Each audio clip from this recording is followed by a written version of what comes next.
Hi, Bridgewater neighbors and friends. Just like you, I'm at home. Welcome to my home. This is my couch. I'm in my living room right now. And just like you, I'm kind of climbing the walls a little bit.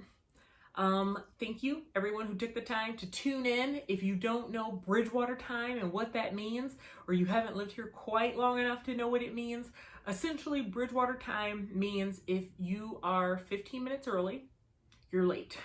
You will miss the best seating. You'll be lucky to get a seat depending on what it is. And that's something that is kind of an inside joke we've all laughed about over the years. But unfortunately, we haven't been able to experience that too much this year with so many things being canceled. And so I thought that'd be a nice reminder to everybody about Bridgewater time and that we can't expect that again.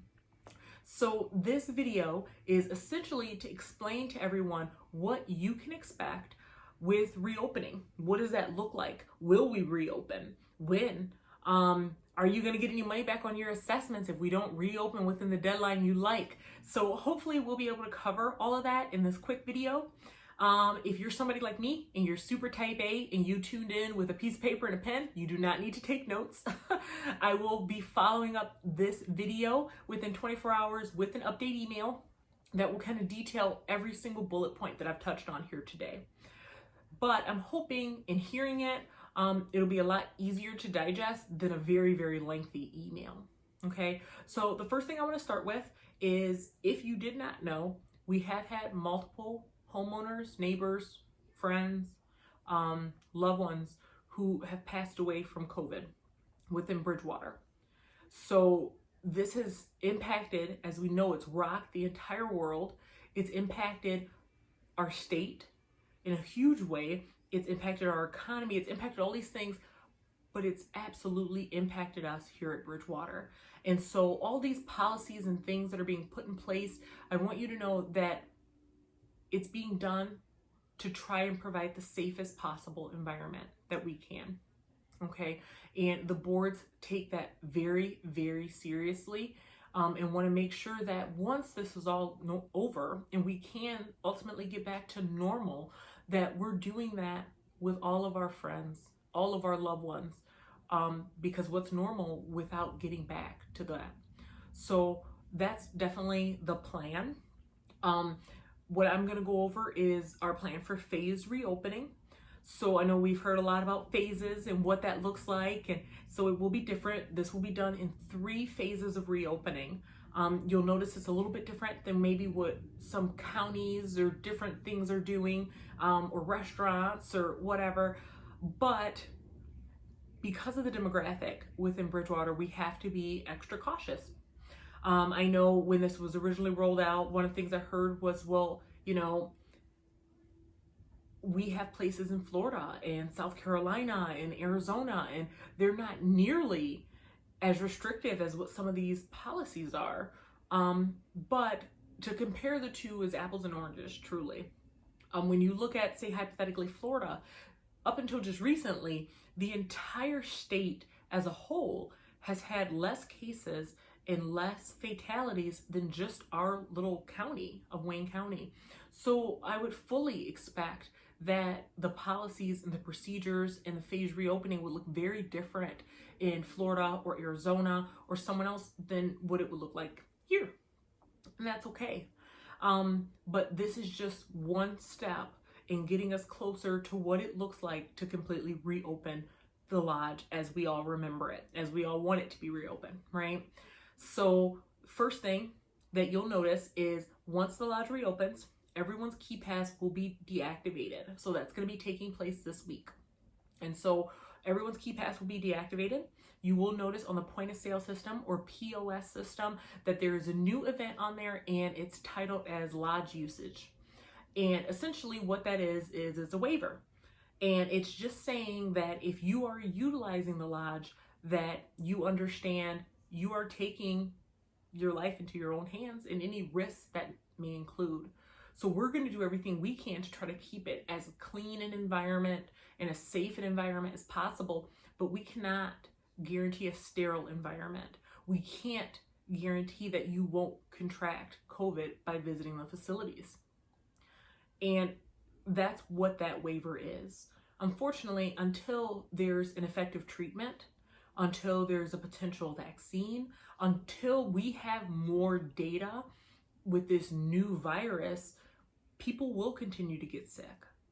Even within our community, there will be additional infection rates, and we will still potentially see our friends and neighbors pass away once things reopen.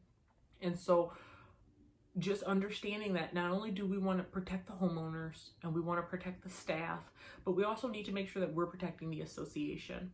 And so that's where that waiver comes in. So it pretty much just says you're taking your life in your own hands by deciding to come in, that you do not have any COVID symptoms, and you haven't for the past 14 days.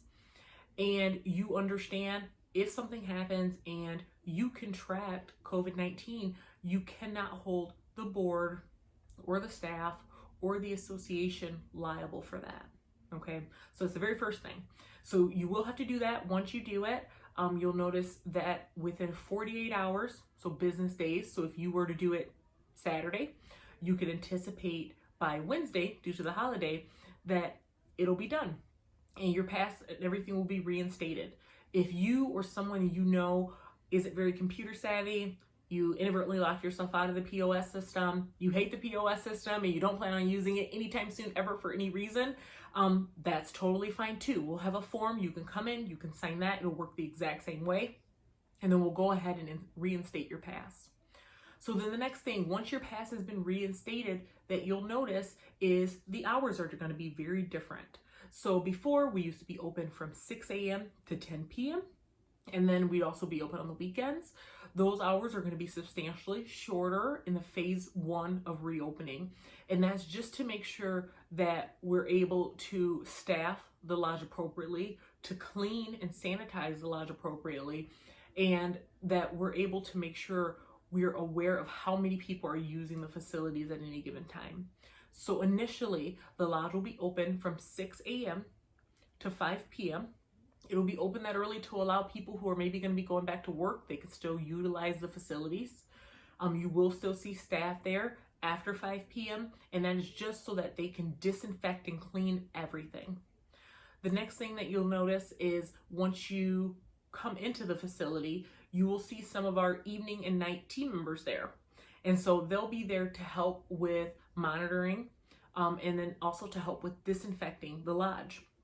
So in that first phase 1 of reopening, we will be disinfecting high touch point areas every 2 hours. So that's countertops, that's doorknobs, to make sure we're trying to keep it as clean as we possibly can.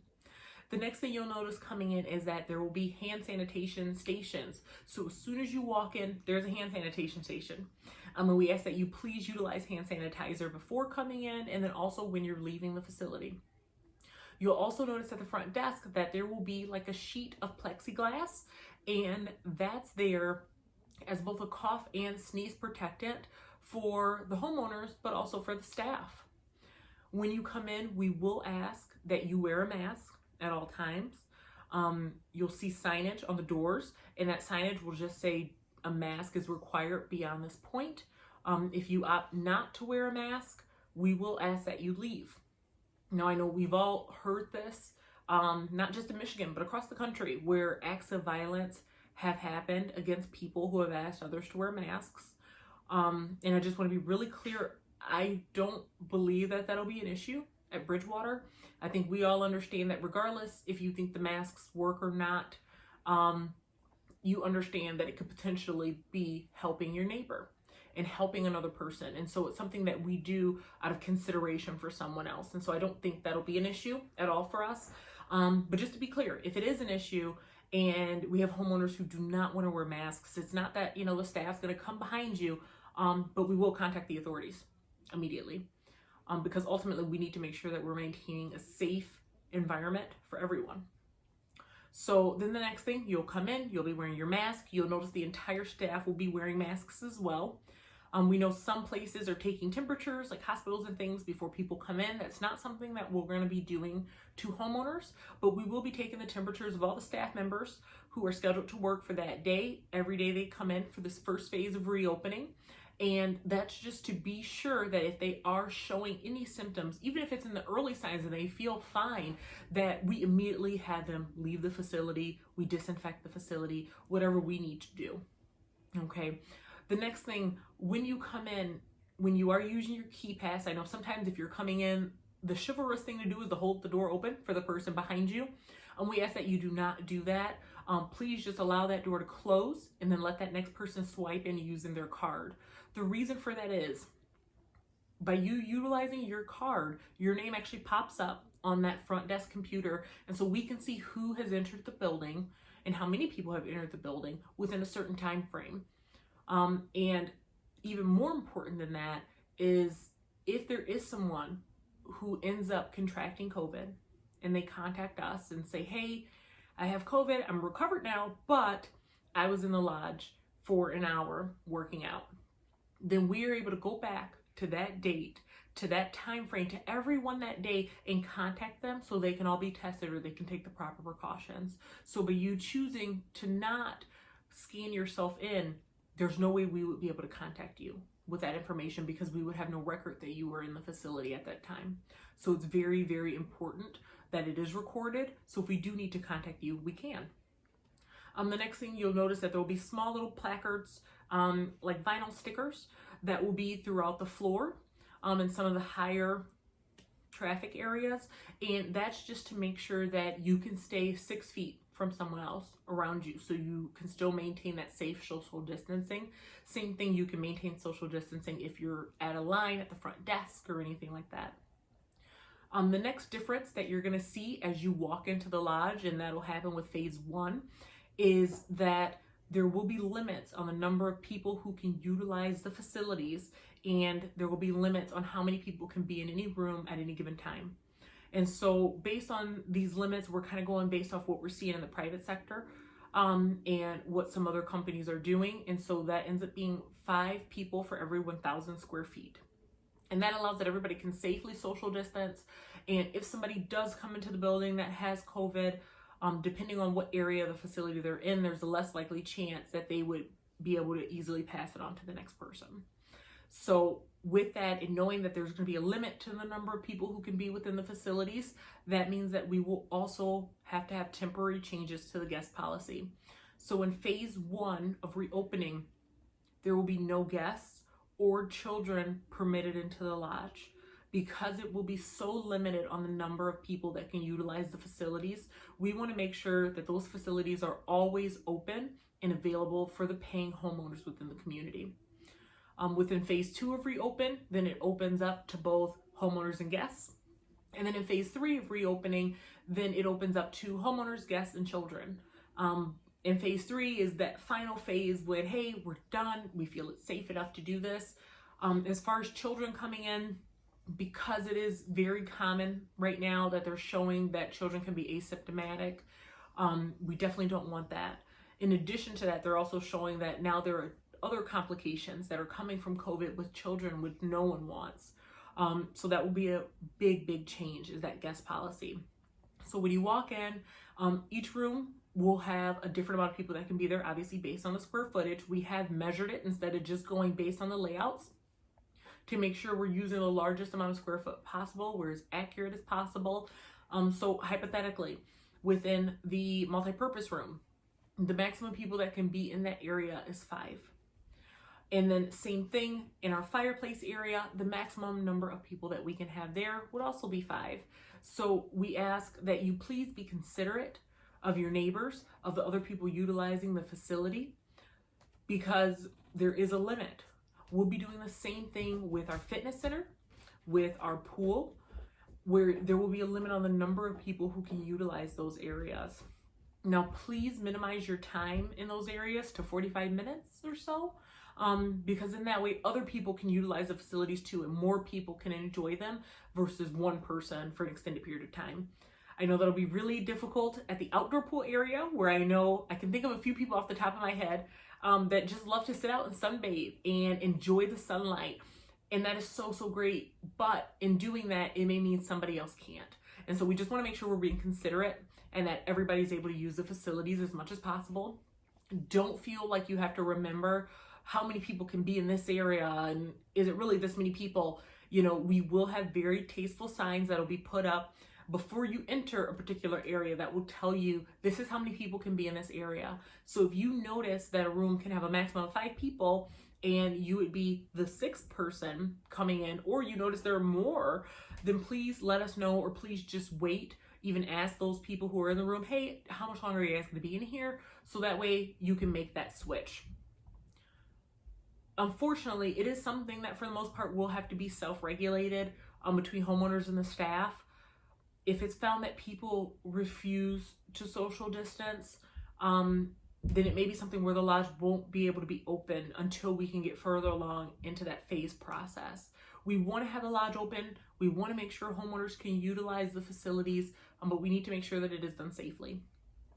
The next thing that you'll notice that will be a huge impact to some, not so much to others, is that the coffee bar will be closed. And so that's only because we can't safely disinfect after each individual has touched it. And so until we're at a point where it's safer, where we can kind of gauge the numbers and the data, that coffee bar will be closed. The next thing is the kitchen. So unfortunately, the kitchen will also be closed to homeowners, and that's only because the staff will need to use that area to eat their lunch. And they have to do that without a mask. So we want to make sure that that's as safe as possible, where they can eat without a mask in that area. And knowing that they won't have masks on, we would hate to have somebody else then walk into that area. So for this first phase of reopening, the kitchen will also be closed. The next thing is the restrooms. So you'll notice either the urinals or even using the women's restroom, that there's no way that each one can be used and still safely social distance. And so you'll notice some of them will kind of be cautioned off or closed, so that way you can safely social distance. For example, in the women's restroom, the middle stall may be closed to allow for safe social distancing on both sides. Same thing, the sinks, where there are 2, we would potentially close one and have one open so that it's not 2 people standing right next to each other, less than 2 feet apart. The next change that you'll notice is the drinking fountains. So initially in this phase 1 of reopening, the drinking fountains will be completely shut down. We'll ask that you bring in your own bottled water, and that's only because to have someone's mouth right up near something like that and multiple people using it, again, it's something that we would need to disinfect regularly, and we want to make sure it's as safe as possible. The next thing is the fitness center. So obviously there will be a limit to the number of people that can utilize the fitness center, but even with that, there's no way to use it and still safely social distance. And so the way that we're able to reopen the fitness center is that we will have every other machine kind of closed down, cautioned off, so that way you can safely social distance. And then on a weekly basis, those machines that are closed will rotate, so that way you're not always using the same thing all the time. You're able to work out different muscle groups. The only one that will not be a part of that rotation is that new step machine. And that's because that's more so used for rehab after you've had like a knee surgery or a hip surgery or something like that. So we want to make sure that that's always available, because I'm sure, as some of you may know, keeping that movement in action, it really helps with the healing process. So we want to make sure that's open. The next thing, obviously, in the gym, I know the first thing you're thinking is, am I supposed to wear a mask in a gym? I can barely wear a mask walking. I'm with you. I can barely wear a mask walking or walking up steps. We do not expect that you will be wearing a mask in the gym or inside the indoor pool area. But we do ask that, or outdoor pool area, but we do ask as soon as you leave those areas that you immediately put your mask back on, so it's as safe as possible for everyone. The next thing that's going to be a little bit different is our locker rooms. So you'll notice the women's and men's locker rooms will be closed.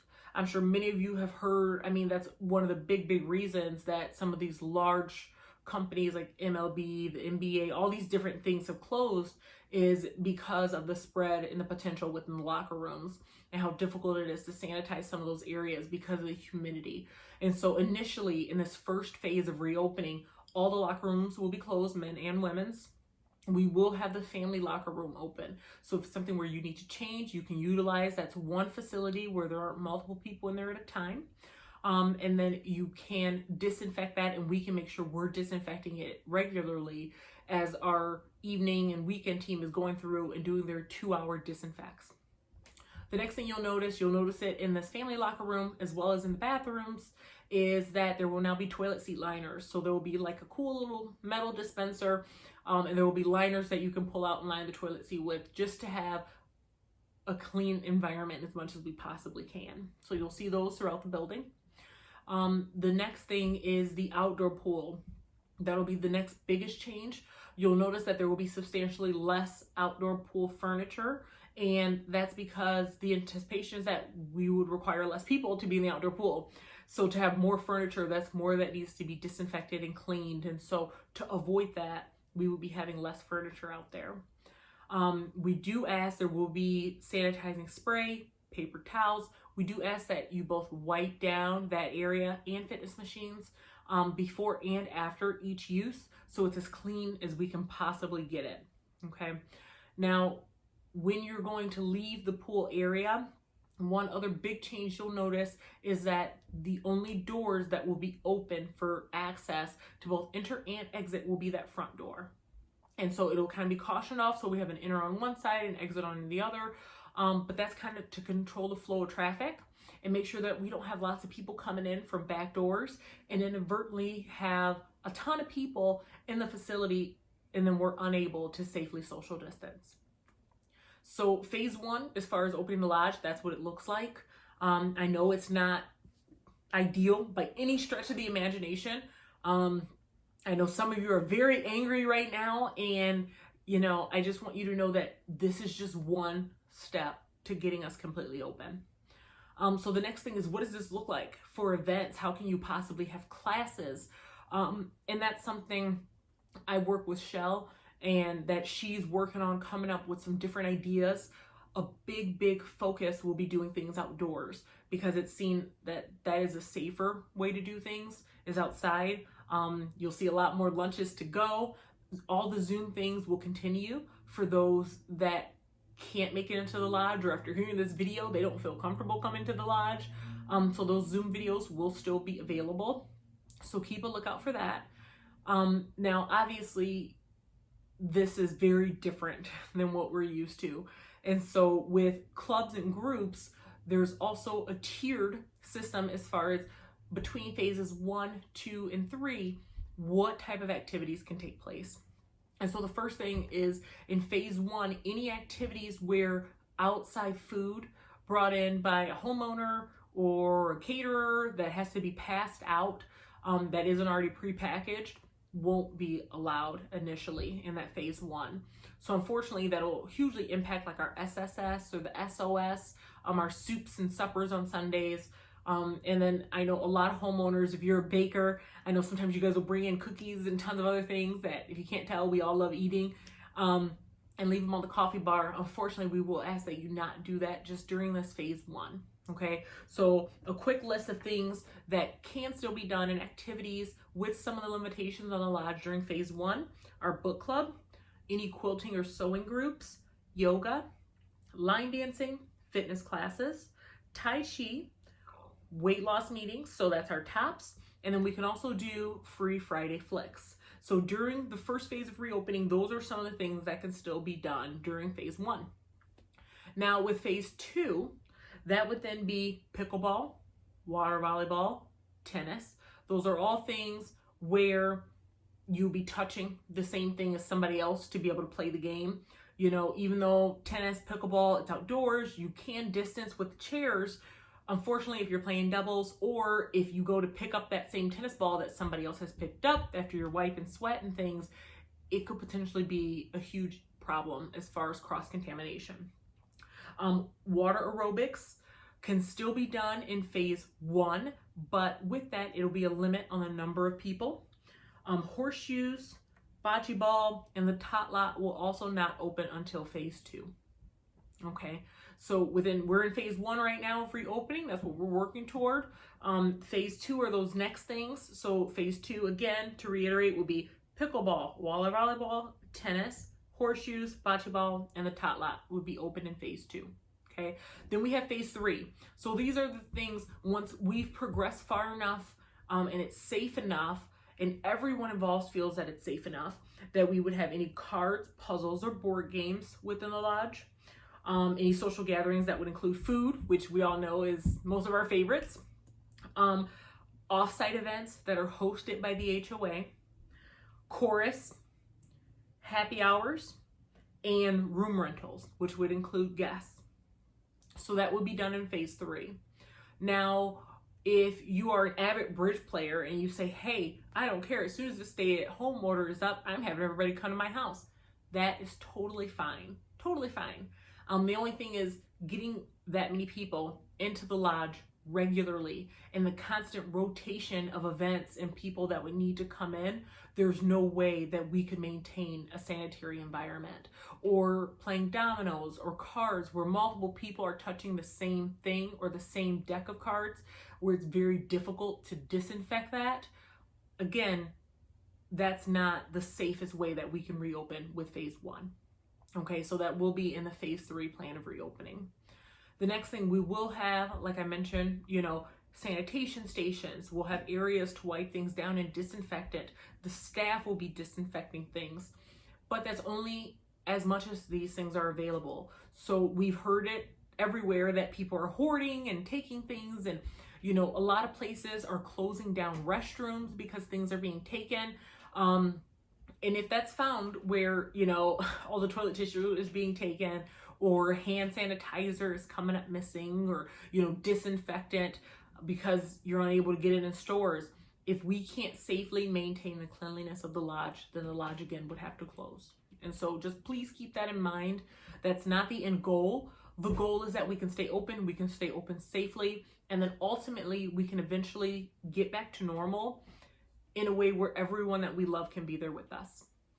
So that's the next big thing. I know one question that I've personally gotten, I know the boards have gotten it a ton, is what does this mean for our assessments? Can our assessments be reduced because, hey, we're not getting to use the facilities we pay for? Why can't we reduce them? Well, even though the facilities are currently closed, everything else that's happening is still business as usual. Some of our larger ticket items that you guys see come from your assessments are landscaping, which is still happening, irrigation, which is still happening regularly, and all these other things that we're still paying for. And so as long as we're still paying for these things, we won't see any decreases in assessments just yet. The only savings that we've really seen is in utilities, which is pretty minor. I mean, we're talking couple $1,000s, if that, which when you divide it by 620 homes, that may be $2 per home. The large ticket items are like landscaping, where we pay over $500,000, or irrigation, or these other things. And so because those are still happening and because we still have contract requirements, you guys won't see those changes. The good thing is any savings that we have, that goes back into your budget. That then goes back into beautifying the community. That may be, a new roof that's necessary. That may be new park benches. That may be work toward the Freedom Park project that's underway. That may go into the reserve for a later time for something else that may come up next year or 2 years from now. But the goal of that is that any savings will hopefully decrease any assessment increases that we would be necessary to have in the future, or it would offset us having to have a special assessment. And that's the one thing. Nobody likes the dreaded word special assessment, and the goal of the boards and all your committees is that we don't want to ever have to do that. But that's because you guys have such a strong finance committee and such a strong board that are watching these numbers regularly. And so when we have something come up like a roof replacement that's going to be $170,000, we don't have to come to the homeowners for a special assessment because we have that money in the bank, because it's already earmarked and it's something that's already prepared. So the next thing, and I know some people may wonder, where did this come from? And really it was a 4-hour meeting via Zoom with the boards, and that's every board. That's the towns, that's the parks. Towns includes both manors and villas, and that's also the sites. everybody got together, everyone weighed in on this, and everyone unanimously voted on this. And so when we make that transition from phase 1 to phase 2, or phase 2 to phase 3, that isn't a decision that I'm going to make. That's not a decision that you're going to make. That's a decision that, based on the data, based on what's happening, not just in the country or the state of Michigan, but Brownstown, Wayne County, and Bridgewater, they will be making those adjustments. And so that will be done by the board. And it is something that needs to be a majority rule vote to move forward with changing any of those phases. Now, that's not to say if we're in phase 2 going to phase 3 and there's another large outbreak in November, December, that we may not be forced to close again due to another stay-at-home order, or we may not go back to phase 1 again to make sure it's a safe environment. Right now, and I know everybody, we're hearing it, and it's unprecedented times, and regardless of what news source you watch or who you talk to, you hear the full spectrum of this is horrible, we all need to stay in our houses and not leave for at least a year, to this is all a hoax and it's because of the 5G towers and don't worry about it because it's not going to impact you. I don't know what the right answer is, and most people don't know what that right answer is, but I know somewhere in the middle is everyone trying to be as safe as possible, and your board's trying to be as safe as possible. And so I've said this already, but the goal is that when we get back to normal, we're back to normal with everyone we love. That's a hardship and a pain that no one should have to deal with because of this virus. And so no one wants that on their conscience. Me, especially the boards, that a decision that we've made without proper information results in the passing of a loved one or a neighbor. And so we will be very, very cautious in moving forward to make sure that what we're doing is as safe as possible for everyone. And then I ask the homeowners to please just respect that decision of the boards. These are volunteers. And this is something no one could have planned, to be honest. But now isn't the time to quit. Now isn't the time to hide. Now is the time as a community for us to band together and say, how can we make this work? How can we look out of the box and find ways to still have fun and enjoy ourselves while still being safe, while still not potentially being a hazard to our neighbors? Because there are ways, and you guys are finding them. So we need to continue to look outside the box. We need to actually be in this together to make sure that we can get through this together, all of us. So that's it for now. That's phase 1. You guys will get the full detail of phase 1 and what it looks like. That matrix of events, you guys will get that too, and it's actually color coded. And it's just based on the proximity necessary to do an event, and if there's any food involved, and if there's any contact involved in that event. And so that's all going to be detailed in that update email. This video will be available from here on out on this secure YouTube page. So feel free, if you want to watch it again, if you're like, hey, I must have missed something because she didn't talk about this, please, I'll be here saying the exact same thing over and over. And then this email will get out to everyone. If you don't have access to email, you can expect to see the full update of what that email says in the June Beacon newsletter. So it'll be there as well.